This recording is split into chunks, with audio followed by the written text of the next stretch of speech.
What up, Skate? Welcome to Bar Vibes with Bryce the Fourth, giving out raw reaction and interacting with the masses. No subject is safe. You'll hear the people and the noises, but that's the point, because without the people, what is the point? Embrace the vibrations. First and foremost, eye injury update. Not that you guys really fucking cared. The elbow that I took popped a blood vessel in my eye. I woke up the next day and I looked in the mirror when I got up and I was like, what the fuck? I was like, whoa. And it scared me. And I was like, honestly, I think it looks cool. Like, you can see it. And I'm sure you'll notice it. It hurts. It doesn't hurt as much as it did when it first got done. But I mean, it is what it is. It's very noticeable. It's like when I'm at work, I'm like, I feel like people see it, but they don't want to say anything. Like, hey man, what? Like, did you get in a fight? I'm like, nobody said anything, but I know people notice it. But anywho, Eagles and Commanders. Where do I begin? So you start the game off very strong, just as you always have. You get a touchdown, they get a touchdown, you get a touchdown, they get a field goal, and then things just start to fucking unravel. Now, I'm not one to blame games on referees, and I get it. Like, you know, this is my team, and I want to talk about it extensively, but there's not much really to talk about. The Eagles got ran on like a fucking freight train. 49 rushing attempts. I'm pretty sure it was like they had like 18 time of possession. We had 7, but we were still winning the game. And then mistake after mistake after mistake after fucking Kobe steak. It was ridiculous. If you're a line judgment, if you're a referee, line judgment, I said it right, and you're looking directly down the line and you see a man's neck get pulled down, what do you think is happening? You think he's just doing that on purpose? No. The man had a full fist of his goddamn fucking face mask, and he got hurt because of that. The Quez Watkins thing, like, that could have been just easily fixed. You get up and then you're not aware that the person behind you is also right there. Just stay down. How about that? That would have worked. How about that? I think the biggest thing in this was that Washington realized that they weren't going to win this game if they let us have the ball. And they just ran it and ran it and ran it and ran it. No Chris Brown, and just ran it some more. Also, Taylor Heineke, if I ever see you in the streets, it's on sight. How dare you take a knee, right? You knew you were going to get your ass whooped. He was going to get trashed. And then he gets a Mickey Mouse fucking call for that he didn't even deserve. He gets, and then he gets up and he gives you the boom. If I see you, yo, come on, man. You gotta be better than that. It's like he almost planned to have that happen, and then he's like, yeah, I'm happy that I baited you into this. This is the first week of my show that I've had that the Eagles lost, and it's very difficult to do. So I apologize for the pauses and the blah, blah, blah, blah. I had a person who I speak to regularly be like, hey, Bryce, how did you feel about today's game? And I was like, don't want to talk to you about it. Respectfully, have a nice day, because I know I'm going to have to talk about it later, and I'm not going to be happy about it, and I'm not happy about it right now. Now, I will say this. Run the fucking ball. When I look at us up 14-7, and Miles Sanders is 2 for 9 yards, what are you doing? Run the fucking ball. And I will say this also, Colts, y'all better be ready, because they're going to run the ball next week. It's okay. Being 8-1 is not a big problem. I'm okay with that. It was just you turn the ball over, which we didn't do in the past 8 weeks, and then also I'm not, like I said, I don't want to blame the referees, but the referees are making terrible mistakes. It's a formula for disaster.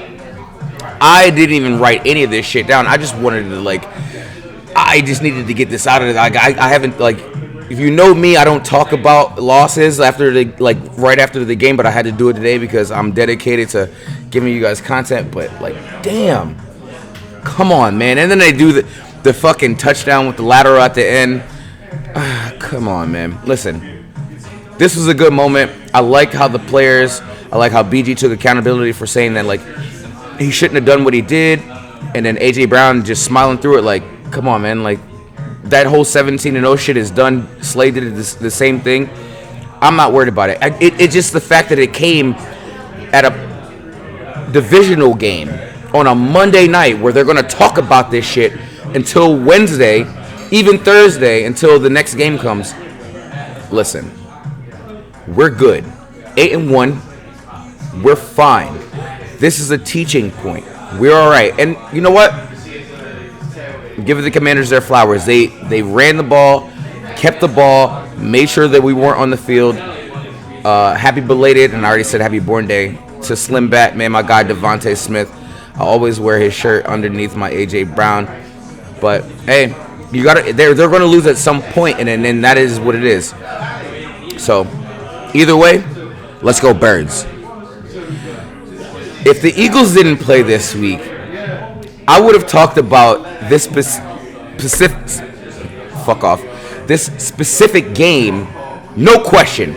It might have been the most exciting regular season game this year that I've watched in the last 10 years. Bills-Vikings. Now, I don't go through play-by-play. I just try to recap, but no.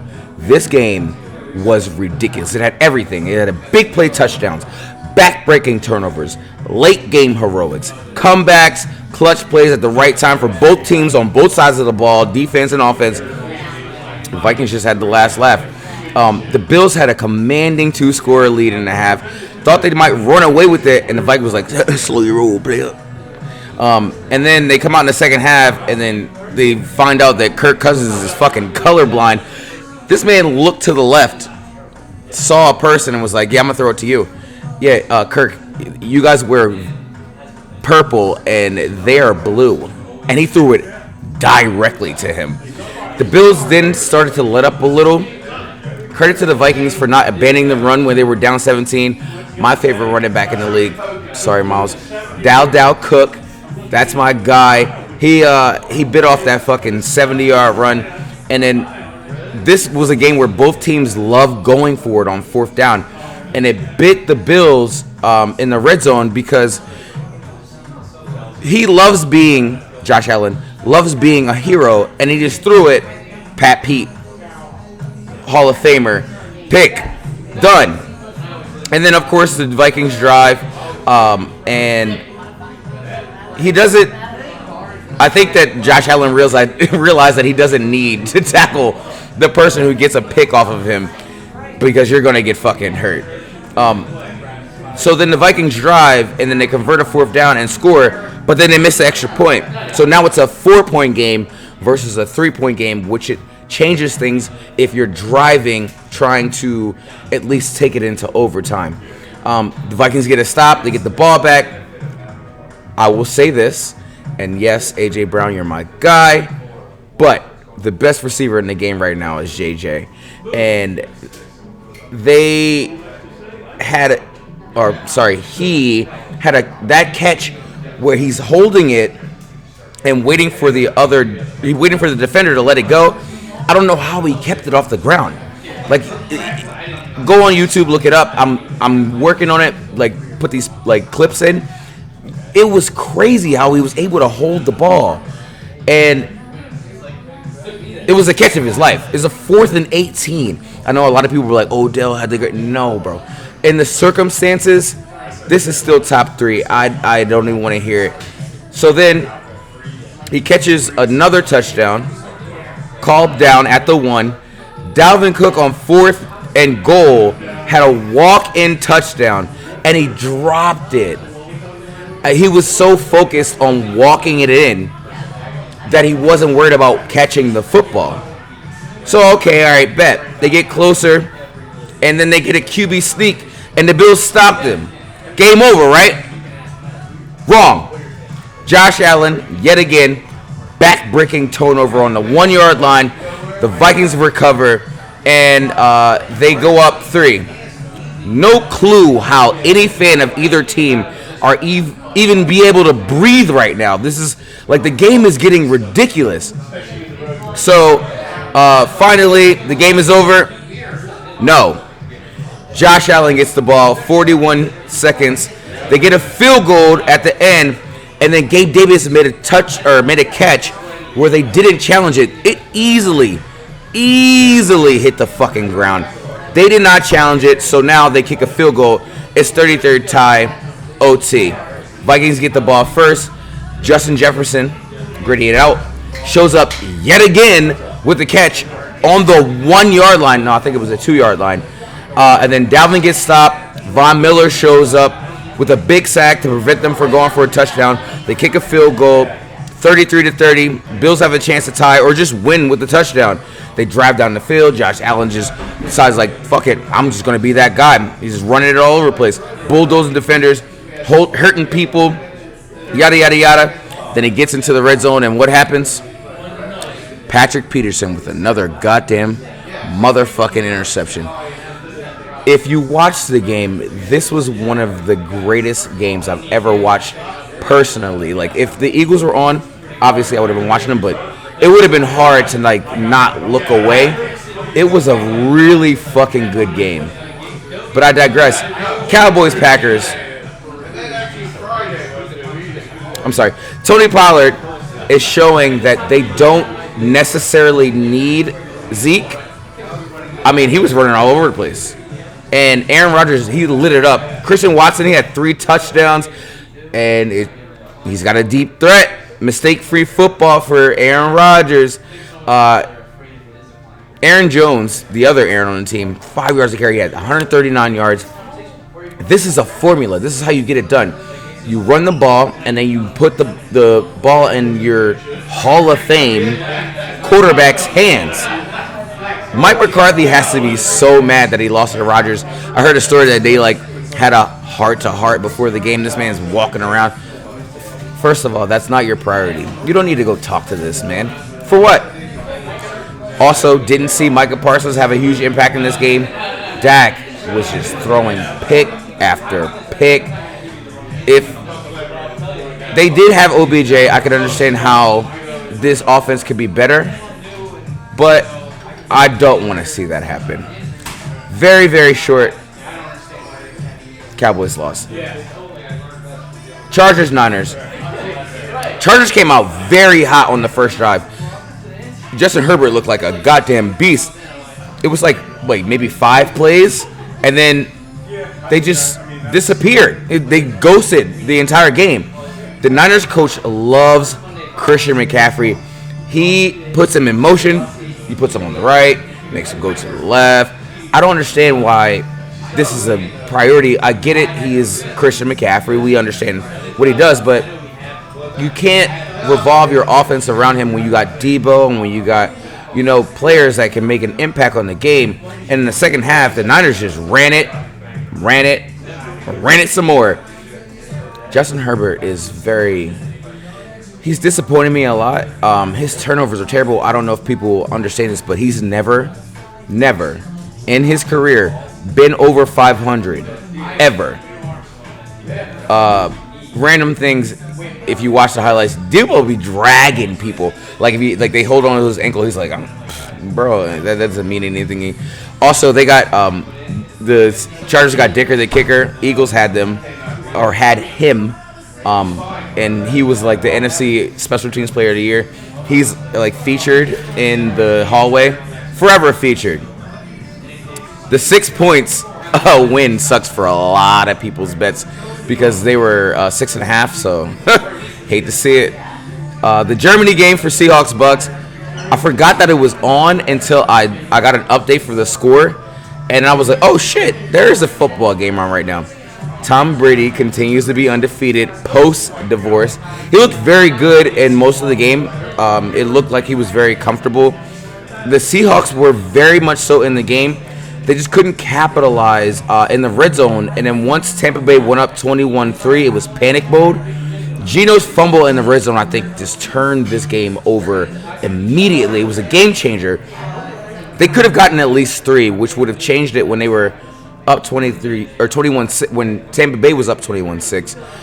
And then Tom Brady thought he was fucking Randy Moss and he ran to the sideline and tripped. Did he not learn his lesson from the Super Bowl when you can't catch a football, Tom? That is not what you do. Lenny just threw that thing across the field. When he slipped down, I was like, yeah. And then he put his legs out and tripped the shit out of him. Yeah, I mean, I get why he did it because that man would have ran it back for 6, but this is not what you do, Tom. You hate to see it. My light thoughts from his DK Metcalf. When he gets the ball, he doesn't make a left, he doesn't make a right. He's running through you, and you can see players like try to like hold him up. Nah, that ain't happening. That ain't happening for you. I'm glad Germany got to see what some quality American football looks like. But I also was like, why are they singing John Denver at the end of the game? Why did you pick that song to sing? Either way, it was a good game, to be, international, and I'm proud of them. Colts Raiders. Turns out that Jeff Saturday is the only person who realized that Matt Ryan was better than Sam Ehlinger. Why would you go into your first game with I guess he's a third-year player, against a player who was in the Super Bowl? Sorry, you did lose the Super Bowl 23. I didn't say it. People said it. They made very safe play calls, which is what you want to do as a rookie interim head coach, but they were working. They ran it on third downs, third and shorts, and Jonathan Taylor was their crutch. He made the plays that he needed to play, and this was the go for 2 point conversion a-thon. They kept missing. They kept missing extra points, so it was like, all right, so now we got to go up by 2. Oh, we missed it. Now we go by 2. No, we missed it too. Now we go. It wasn't working. Devontae Adams still a monster. I love that when he goes, he'll wait, and then he's like, no, you're gonna go that way. It's like it's a veteran thing. Like, if I go that way, no, but I'm gonna wait. You're gonna go that way. I'm good. Bottom line, the Colts did not try to be cute. Congrats to you, Saturday. Undefeated as a coach, 1-0. Bears Lions. When you looked at it on paper, is a very entertaining matchup. I didn't expect a lot of points from the Bears, and it was a lot of points from both teams. Justin Fields looks way more comfortable and confident running the ball now that they give him the green light, where he'll see it, and he'll out there improving that, where you don't just see your first read, because Michael Vick learned from that, where you see your first read and you just go. But he's getting it there. If they get him a number 1 receiver, I think that it will be lights out for them. The Lions seem like they just enjoy entertaining crowds, and it's working. They were losing by 14, going into the fourth quarter, and then they give up a run to Justin Fields. That run was fucking dope. If you see it, he ran, and it wasn't like a big move. He went out, but he used the safety's leverage to just go left and was like, I'm faster than everybody on the field. And Jared Goff put his big boy pants on. He stayed poised, and the Lions D-line just started eating after the Lions went down and scored. And Aiden Hutchinson, rookie, he should be talked about being the D-Roy, Defensive Rookie of the Year. Dan Campbell, this was his first road win as a coach for the Lions. 13-game losing streak. That is an incredible record. Kudos to you, Dan. Giants Texans. There was only a few touchdowns in this game. Neither quarterback played out of their minds, even though Davis Mills had over 300 yards. The day for both teams was about rushing. Saquon is all the way back. I've said it multiple times, but no, he's all the way back. Trying to tackle this man at his hips or below, is bad. It's a bad business decision. He still has the speed when he hits the sideline. He shows you that. And he had the most carries that he's ever had as a Giant. You might want to watch that because we've seen players do that and didn't bode well for them, but it did bode well for them that day. Damian Pierce continues to run, and he runs like a veteran, which is crazy. He knows when to pick his spots to run through a person or just go down. Daniel Jones, also a part of that run game, is getting things done on the ground, and he's also protecting the football. Davis Mills with a very idiotic fucking interception in the end zone. He just like lofted it up there for anyone to have. It was so weird. This is the Giants' best start since 2008, 7-2. And I'm not even. I mean, I know they're in our division, but I'm just saying they had an 11-point lead. That is the largest lead they've had all year. So think about that. You can't score on players, but that means your defense might be pretty good, but you can't rely on that. But I'm going to give them some credit. They deserve it. They're 7-2. They can have it. Chiefs, Jags.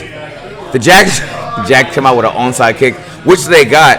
And then, they came to play, but listen, Patrick Mahomes is going to be Patrick Mahomes. Andy Reid made sure that he did his best to get Kadarius Toney the ball in space. The one play where he just absolutely torched them for his first touchdown ever. He was on the Giants, never had a touchdown. First touchdown ever. This is a game where this is basically like, yeah, Patrick Mahomes came out. And he was just being Patrick Mahomes. They won by 10. The Chiefs made some mistakes, and the Jags are just going to jag. Their kicker absolutely sucks. He could have changed this game. He missed 2 field goals. It could have been a totally different game at the end. But he just sucked. It was bad. Patrick Mahomes continues to show you that he didn't need Tyreek Hill. He was just a commodity. Like, yes, I'm good at football, but if I got that guy, I'm going to be way better at football. Panthers, Falcons. Deontay Foreman, 130 yards, touchdown. I love that he jumped into the stands and he sat down. I love when players do that, and I love when fans don't like be extra and like, yeah, he got up here. It was a very boring game for the slate. PJ Tucker got hurt, and he's probably going to be hurt for a while. I think he had a high ankle sprain. Marcus Mariota turns out not the answer. I hate to see it because Desmond Ridder should have been in, but that's a coach's decision, and at some point you're going to have to put him in to see if he's the guy. Also, my biggest take from this is that Baker Mayfield was a fucking idiot. He's just walking out there and headbutting people without his helmet on. You did nothing to contribute to this win. Sit down. And then he's starting next week, and I hate to say it, but I hope they lose. I'm sorry. He's just not the guy, man. He's just not. Steelers, Saints, another boring as fuck game. I don't have much to say about this. George Pickens, he's baby Debo for me. He's not afraid of contact. Give him the ball. He does He does runarounds, and he's not afraid to get in there. I have no clue why Andy Dalton is still starting for this team. You're not trying to win. You have Taysom Hill, who can, be electric. You have Jameis Winston. Nobody's saying if he's hurt or not. What is the purpose of starting Andy Dalton? I don't get it. The Saints are wasting Kamara like the Panthers were wasting McCaffrey, but they did want to trade him away for whatever reason. I don't know what they have a plan. They don't have. They got Olave. Michael Thomas has been hurt. But what is the point of having this man if you're not using him and if your quarterback play is terrible? Very boring game. The Steelers said, just fuck it. We're just going to run it. And it actually worked for a week. Look at that. 20-10, whatever. Broncos, Titans. Tannehill came back. I don't know how sound his ankle was, but hey, he got it done. The guy Virgil, his first, I love those stats where it's like, it's my first catch and it's my first touchdown. It was dope, and he ran. They couldn't catch him. The biggest thing from this, though, is Mr. Unlimited, he got hit 18 times. It was a big defensive game for both sides of the ball, and he was very uneventful. The game was uneventful. Wilson is just not panning out to be who he's projected to be. Not a lot of riding over Denver, as you say. Let's ride. There's not a lot of riding. I mean, 17-10. It was just boring as fuck. Thanksgiving is coming up. I need people to just cool it out with the fucking Christmas decorations. Can we get one fucking holiday at a time? I get it. You can put your lights up. You can put your Christmas tree up. We don't need to see it. Can we just get one holiday at a time? Oh, man. Clearly, I'm still upset about the Eagles, but it is okay. Big ups to the first state. Stay focused and be great. Take a sip. Much love from the kid. Enjoy your day. Enjoy life. Stay chill. I cannot wait for this daylight saving shit to be over. I looked out the window and it was like 4 o'clock and the sun was like barely over the fucking buildings. BWBIV.com. Appreciate you guys.